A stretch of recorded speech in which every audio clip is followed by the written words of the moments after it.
escucho sin desdén. Lo nuestro terminó, dijiste, en una noche de azúcar y de miel. No perdonaste el amor, no el olvido, que el vértigo final del rencor sin qué.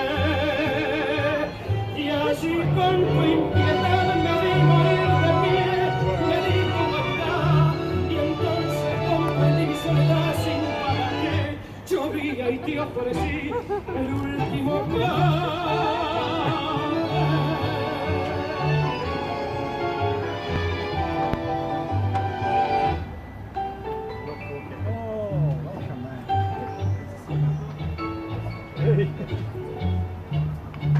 Recuerdo tu desdén, te evoco sin razón, te escucho sin desdén. Lo nuestro terminó, dijiste, en un adiós.